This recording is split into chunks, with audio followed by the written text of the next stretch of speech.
तो हेलो दोस्तों, कैसे हैं आप लोग। मैं हूं आपका दोस्त मिंटू प्रजापति और स्वागत है आपका हमारी एक और नई वीडियो में। आज आज इस वीडियो में हम बात करने वाले हैं कि जो हमारे दोस्त आईटीआई और डिप्लोमा और ग्रेजुएशन वाले दोस्त जो है जो अप्रेंटिसशिप पे ज्वाइन करते हैं किसी भी कंपनी को, ठीक है। तो ये खास करके वीडियो उन्हीं के लिए होने वाली है। तो आज हम इस वीडियो में पूरी डिटेल में सारी बातें बताएंगे, सारी डाउट क्लियर करेंगे। पूरी शुरू से लास्ट तक आप देखिए इस वीडियो को, और इस वीडियो में पूरी जानकारी हम देने वाले हैं, ठीक है।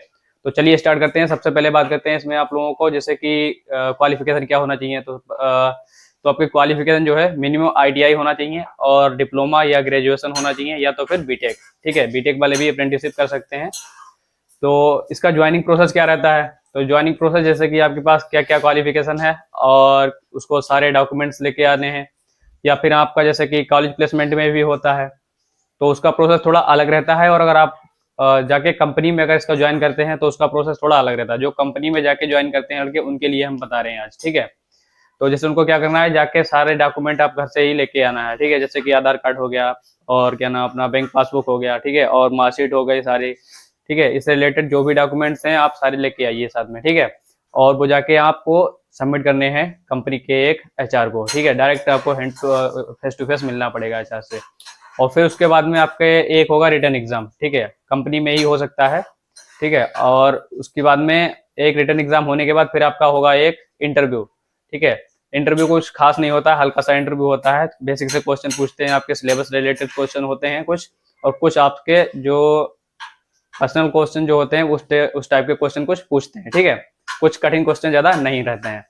तो ये आपका कुछ ज्वाइनिंग प्रोसेस रहता है। उसके बाद हम बात करते हैं तो जो सैलरी क्या रहती है, ठीक है। तो अब बात करते हैं सैलरी की।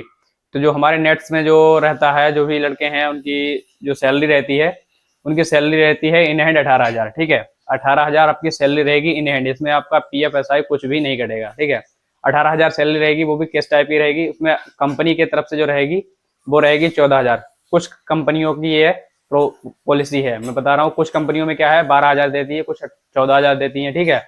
और 4,000 जो है आपका वो गवर्नमेंट की तरफ से आता है। अब इसमें भी एक टॉपिक ऐड करते हैं आपके लिए कि जो 4,000 गवर्नमेंट की तरफ से जो पैसा आ रहा है, आता है, वो आ रहा है या नहीं आ रहा है, ठीक है। तो मैं आपको बता दूं भाई, मैं यहाँ पे अभी IMT माइनस गुड़गांव में वर्किंग में हूँ, ठीक है, इस टाइम पे। तो मैंने अभी बात की है कुछ दोस्तों से, तो वो बता रहे थे अभी कुछ टाइम से पैसा नहीं आ रहा है, ठीक है। तो इसका भी इशू चल रहा है, आप लोग ये अपनी तरफ से देख सकते हैं कि क्या करना है क्या नहीं करना है, ठीक है। तो नेट्स का पैसा अभी तक कुछ लड़कों का नहीं आ रहा है, ठीक है।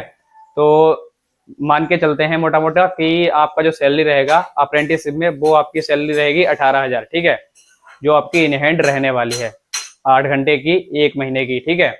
और एक महीने में लगभग आपकी ड्यूटी आपके कंपनी के अकॉर्डिंग लगभग हमारे हिसाब से 26 डे की रहनी चाहिए, ठीक है।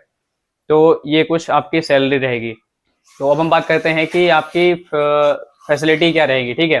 तो फैसिलिटी कंपनी पे डिपेंड करती है। जैसे कि कुछ कंपनियां हैं जो अच्छी फैसिलिटीज देती हैं, जैसे कि ट्रांसपोर्टेशन हो गया, फूड्स हो गया, और क्या नाम ड्रेस हो गया, शूज हो गए, और जैसे कि आपके लिए रूम की व्यवस्था कुछ कंपनियों में ही रहती है जो क्वार्टर्स देती हैं। और कुछ कंपनियां ऐसी हैं जो इससे रिलेटेड कुछ कुछ चीजें ही देती हैं, जैसे कि मान लो फूड हो गया, टी ब्रेक हो गया, ठीक है, शूज, ड्रेस, इसी से रिलेटेड कुछ छोटी मोटी चीजें ही देती हैं फैसिलिटी के तौर पे, ज्यादा कुछ नहीं देती हैं, ठीक है।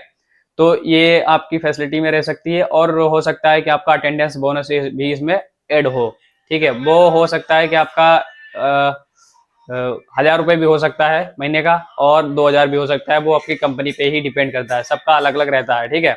तो आप ये जाके स्टार्टिंग में ही सारी बातें जब ज्वाइन करेंगे कंपनी तब आप पता कर सकते हैं, ठीक है, पहले से एचआर से, ठीक है। तो अब हम बात करते हैं कि आपको जो अप्रेंटिसशिप के तौर पे आप ज्वाइन करेंगे, क्योंकि आपने तो क्वालिफिकेशन आपकी अच्छी होगी, आईटीआई, डिप्लोमा, ग्रेजुएशन या आपने बीटेक कर रखा है, ठीक है। तो आपको वहां पे काम क्या करना पड़ेगा, ठीक है। तो अब हम बात करते हैं कि आपको क्या काम करना पड़ेगा कंपनी में। तो भाई मैं बता दूं आपको, स्टार्टिंग लेवल से आपको कुछ भी काम करना पड़ सकता है कंपनी में। जैसे कि मान लो कि मशीन की साफ सफाई हो गई, ठीक है, मशीन को ऑपरेट करना हो गया, पार्ट की चेकिंग हो गई, ठीक है, पार्ट कैसे लगता है फिक्सर में, फिक्सर कैसे काम करता है, पूरा मशीन क्या है, उसका मॉनिटर कैसे काम करता है, पूरा A to Z आपको सब बताएंगे, सिखाएंगे। और उसमें आपको साथ में काम करना पड़ेगा। जो भी आपका ऑपरेटर होगा उसके साथ में मिलकर आपको एक हिसाब से हेल्पर के तौर पे आपको काम करना पड़ सकता है, ठीक है, स्टार्टिंग के तौर पे। और आपको जो भी काम करने को कहा जाएगा वो आपको करना पड़ेगा, ठीक है। तो ये कुछ स्टार्टिंग लेवल को आपको काम करना पड़ सकता है, जिसमें आपको हो सकता है कुछ टाइम के लिए बुरा लगे कि लो हमने इतनी पढ़ाई की है और हमको ये काम करना पड़ रहा है, तो ये भाई रियलिटी है, आपको काम करना ही करना पड़ेगा। ठीक है, तो ऐसा कुछ हो सकता है 1 या 2 महीने 3 महीने तक स्टार्टिंग में आपको कोई भी मशीन भी चलाने को ना मिले। ठीक है, और अब हम बात करते हैं कि आपकी ड्यूटी टाइम क्या रहेगा। ठीक है, तो ड्यूटी जो है वो आपकी रहने वाली है अप्रेंटिस के तौर पे तो हिसाब से कि आपकी 8 घंटे ही रहनी चाहिए, एबीसी शिफ्ट रोटेशनल के हिसाब से। ठीक है, लेकिन कुछ कंपनियां ऐसी हैं जो इस बात को फॉलो नहीं करती हैं, वो अपनी ही मतलब हिसाब से शिफ्ट को सेट करती हैं। जैसे कि अगर आपको उनके पास मैन पावर कम है तो फिर वो 12 घंटे लगा देंगे आपकी ड्यूटी। आप अगर चाहते हैं कि हमको 8 घंटे ड्यूटी करनी है, लेकिन फिर भी वो आपकी ड्यूटी जो है वो 12 घंटे लगा देंगे। ठीक है, तो इस तौर पे आपको करनी पड़ सकती है भाई 12 घंटे।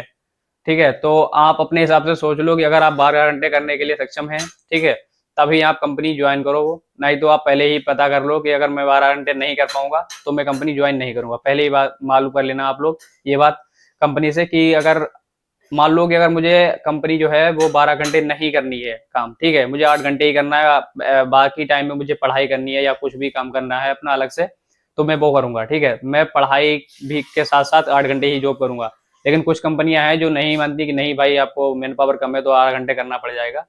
तो ये आप अपने हिसाब से देख सकते हैं, क्योंकि कुछ कंपनियों में ऐसा चल रहा है। जिस टाइम पे मैं यहाँ पर काम कर रहा हूँ उस कंपनी में भी यही है कि काम जो है अगर मैन पावर कम है तो भाई आपको 12 घंटे काम करना पड़ सकता है। ठीक है, तो ये ऐसे कुछ प्रोसेस रहता है अप्रेंटिस वालों का, और मुझे लग रहा है कि यही कुछ डाउट्स जो हैं वो अप्रेंटिस के ज्वाइन करने वाले लड़कों के ज़्यादा रहते हैं। और भी अगर कुछ टॉपिक छूट गया हो तो आप उससे पूछ सकते हैं। तो मुझे लग रहा है कि सारे डाउट्स क्लियर होने चाहिए। सैलरी भी आपको बता दी मैंने, ड्यूटी भी बता दी, काम क्या क्या रहता है वो भी मैंने बता दिया आपको है। ठीक है, तो लगभग सारा कुछ डाउट मैंने इस वीडियो में कवर कर रखा है। और भी अगर कुछ छूटा है तो आप मुझसे कमेंट में पूछ सकते हैं। ठीक है, और अगर वीडियो आपको अच्छी लगी है तो लाइक शेयर और सब्सक्राइब कर दीजिएगा। ठीक है, अपनी तरफ से अच्छा लगे तो, वरना कोई बात नहीं है। ठीक है, और मिलते हैं एक और नई वीडियो में, तब तक के लिए जय हिंद जय भारत।